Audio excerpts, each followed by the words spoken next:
Hver dag skiller borgere og virksomheder i hovedstaden sig af med affald.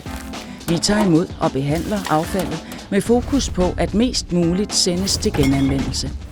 Det restaffald, der er uegnet til genanvendelse, omdanner vi til fjernvarme og elektricitet som bidrag til energiforsyningen i perioder med høj efterspørgsel, for eksempel når vi er mange, der laver mad, vasker tøj og ser tv på samme tid.